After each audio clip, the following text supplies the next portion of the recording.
Hello everyone. Back again with film recaps. In this video, I'm going to recap one of the horror slasher films from 2018, titled You Might Be the Killer. Before we get to the storyline, I'd like to wish everyone a happy and great day. Without further ado, let's get straight to the storyline. The movie opens with a bloodied man named Sam running desperately through the woods, fleeing from a killer. He soon arrives at a cabin, and immediately locks himself inside. The terrified guy then contacts his close friend Chuck, who works at a comic book store. She casually asks how his summer camp is going, but Sam responds that there is a maniac on the loose, who has already murdered several of his friends. He needs her advice on how to avoid dying, and a stunned Chuck suggests Sam call a cop instead. But he says that the only sheriff in the area, who is 76 years old, didn't answer the phone. Moreover, the camp is also 25 miles away from town. When Chuck asks how many people are dead, Sam says he's not sure. Through a flashback, we see Sam and 12 others arriving at the camp, which includes Carol, Ted, Steve, Drew, Alice, and Heather.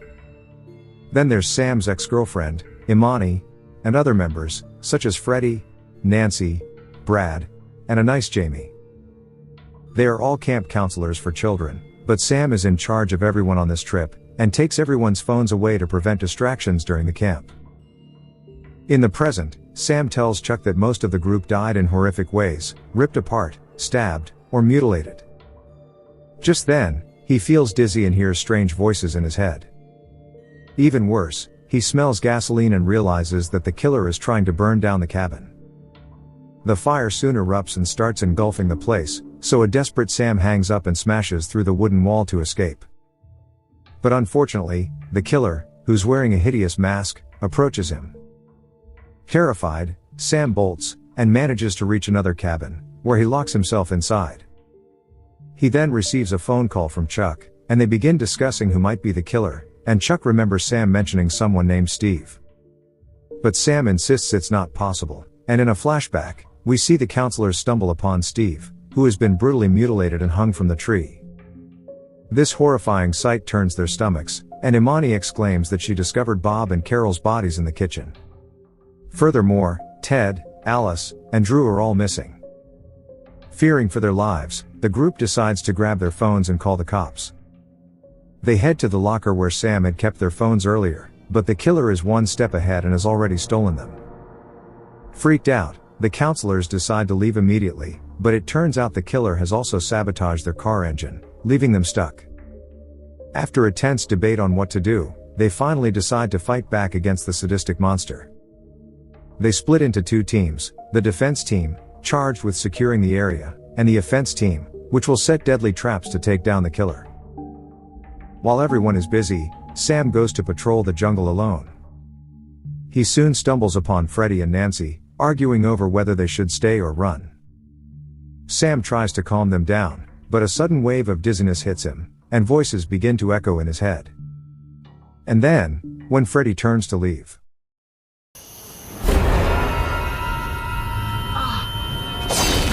Holy shit! The killer also slashes Nancy's throat and silences her forever.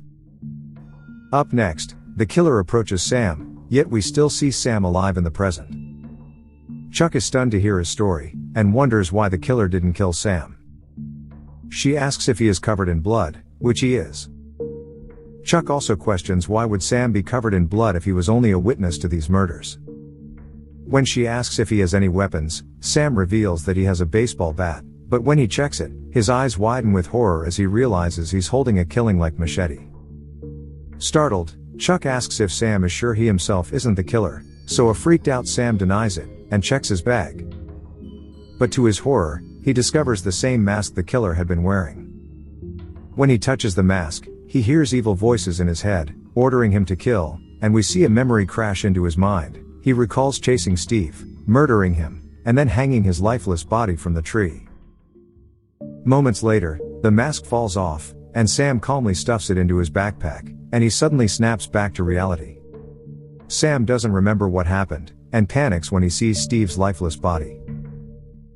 In the present, Sam is horrified to realize the truth and informs Chuck that he is the killer. He reveals that it seems the mask controls him, forcing him to commit these brutal murders.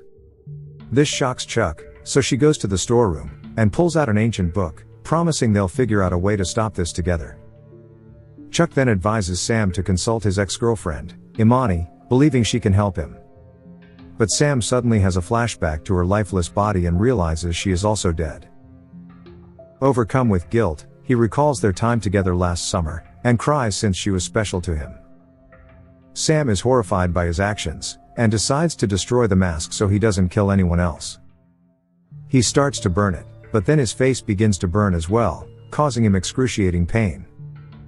He tells Chuck about the agony, and she explains that the mask has imprinted itself on him, warning that there are plenty of similar cases in the book.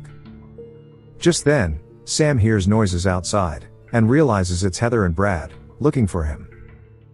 Sam is aware that they know the truth about him being the killer. Turns out they had tried to burn the cabin with him inside. He thus bolts from there in a desperate attempt to save his life. Soon, he finds a hiding spot in another cabin. Chuck then asks him what the last thing he remembers before all the craziness started. Sam tries to recall, and we are taken to a flashback, where the death count was just 1. He arrives at the pool, where he finds Ted and Alice having fun. Suddenly, a dark presence overtakes him, and he chops the poor guy's head in half with a machete. Sam quickly catches up to Alice and brutally drowns her in the pool. Next, he heads to the kitchen, where Bob and Carol are looking for some food.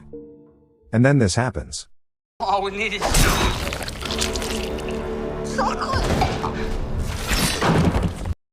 Carol tries to escape, but Sam, guided by the voices in his head, catches up to her. Despite her desperate struggle, Carol is no match for him. Sam easily overpowers her, and then slams her head repeatedly against the refrigerator door until she finally dies. Moments later, Sam regains his sanity for a moment, and begs the mask not to make him kill people. He then comes across Steve, and the voices in his head mercilessly urge him to kill. In the end, Sam is completely overpowered by the evil, and he murders Steve as well.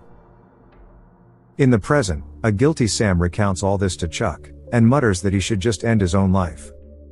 But Chuck assures him it's not his fault, and asks how he found the mask in the first place. Through another flashback, we see the counselors gathered around, sharing stories before the massacre began. Sam steps up, and begins telling a chilling tale about the land's dark history. According to him, long before the French Cajuns arrived, the natives lived here peacefully. But when the Cajuns brought their black magic, they awakened something dark and sinister. Madness took hold, and settlers began slaughtering each other, until a powerful sorcerer finally trapped the evil entity within an old oak tree, deep in the forest. For 100 years, it remained sealed, and the land was safe. Until one day, a woodcarver unknowingly chopped down the cursed tree, and unleashed the darkness once more. He carved a mask from the wood, unwittingly binding the evil to himself. Soon after, he fell under its control, and butchered his entire village, including his own family. The massacre ended only when a lone survivor, a young woman, took up an axe, and killed the woodcarver. Sam then finishes his story by saying that, to this day, the cursed mask has never been found. Legend has it that it was buried along with the woodcarver's body somewhere in this very forest. Upon hearing this, the group is amused, and suggests they should play a treasure hunt and try to find this mask. Sam tries to stop them, but no one listens to him, and they set off into the woods. Drew then approaches him and calmly tells him that she will meet him at the woodcarver's grave. She knows Sam is aware of the grave's location, as his parents have owned this land for generations. Not long after, Sam arrives at the location of the grave, but Drew suddenly surprises him from behind.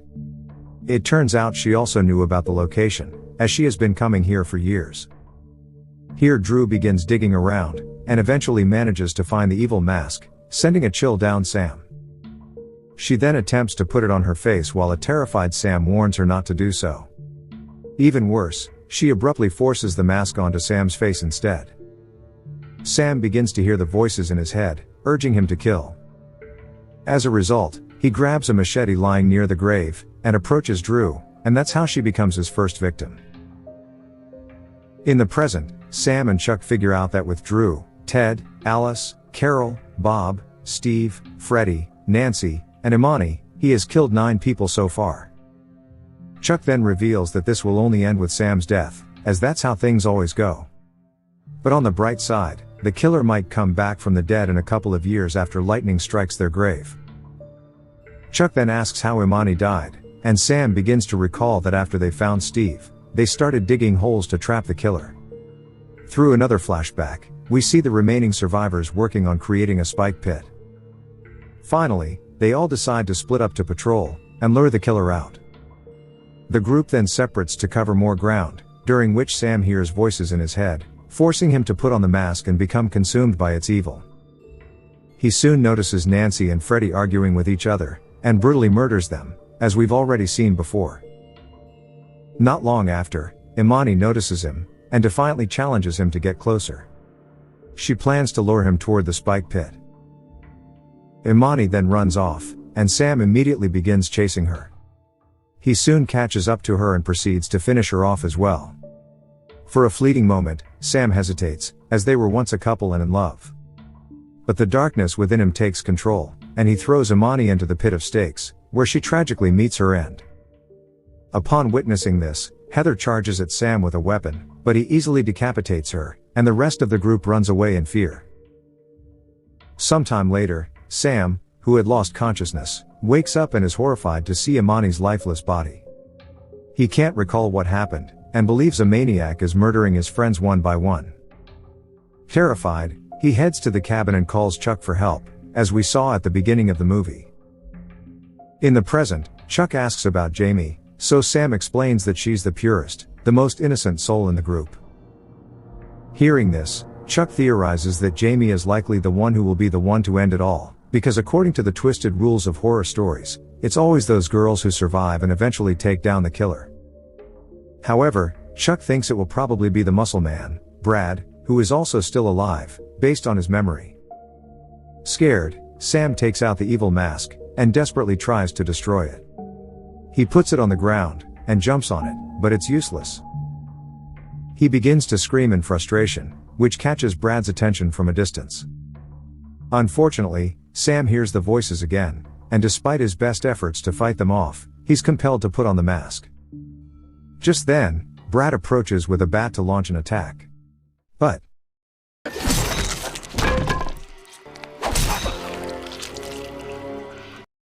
Jamie witnesses this, she cries and runs away from there. Sam then hangs up the call, causing Chuck to lose connection with him. Later, Jamie is frantically searching for a place to hide when someone grabs her from behind. To her shock, it turns out to be Imani, who is still alive. Imani reveals that she had played dead so Sam wouldn't come after her anymore. The two girls then rush to the storeroom, and gather tools to use as weapons. But then all of a sudden, evil Sam shows up, so Imani kicks his ass, and the two lock themselves inside. Sam tries to attack them through metal bars, and manages to retrieve the door keys that had fallen to the ground. Unfortunately, he manages to open the door, but Imani strikes him with a shovel. The girls quickly run outside, locking him in the storeroom. Sam then removes his mask and returns to his normal form. He desperately tries to convince the girls that he didn't intentionally kill anyone, and that it was all because of the evil mask. But they don't believe him, thinking he's just making up lies to escape. Feeling helpless, Sam calls Chuck, who explains the entire situation in detail to the girls. She also tells them about the legend, where the survivor will be the purest and innocent girl. In this case, it is Jamie. But this revelation offends Imani, leaving her questioning why she couldn't be the pure soul. Meanwhile, Sam starts hearing the voices again and desperately tries to grab the mask. The frightened girls flee into the woods with his phone, while Sam breaks down the wooden wall, and chases after them. On their way, Imani and Jamie begin arguing, with Imani insisting she should be the survivor. Chuck warns Imani that no matter what they do, they can't escape the inevitable events. But Imani is desperate to live, and decides to attack the other girl. Unfortunately for her, Jamie reacts first and hits her with the shovel multiple times, ultimately killing her. She then informs Chuck that she had no choice but to kill Imani, who was moments away from attacking her. Suddenly, Sam appears in the distance, and Jamie decides to kill him with a shovel. but Chuck argues that the final battle must happen at the place of power, which is the woodcarver's grave. Jamie obliges, and rushes to find the grave, dropping the phone in the process. Meanwhile, Sam stumbles upon Imani's lifeless body and returns to his normal self. He ultimately removes his mask with immense pain, and sobs over the loss of his ex-girlfriend. He then notices his phone on the ground, with Chuck still on the call. Here Sam informs her that he knows how to destroy the evil, and there's no need for a deadly confrontation between him and Jamie. After this, he hangs up the call, and makes his way to the grave with determination. Soon enough, Sam and Jamie meet again, but Sam, now free from the mask's grip, reveals that he has it in his bag and intends to destroy it. He insists neither of them has to die, and pleads with her to come with him to the woodcarver's grave. After some consideration, Jamie decides to trust him. They make their way to the grave, where Sam decides to bury the mask. But he doesn't trust himself, and gives the backpack to Jamie to take care of it. Next, Jamie begins digging a hole while Sam turns his back, as he doesn't even want to see the mask. He pleads with her to simply dump it into the hole without even touching it. The girl obliges and begins to bury the mask. But still, the curious girl decides to check on the mask. As a result, the evil voices erupt in her mind, urging her to kill. In a moment of weakness, she places the mask on her face, succumbing to its dark power. On the other hand, Sam asks her to let him know when she finishes burying it. But Jamie doesn't respond. And then this happens.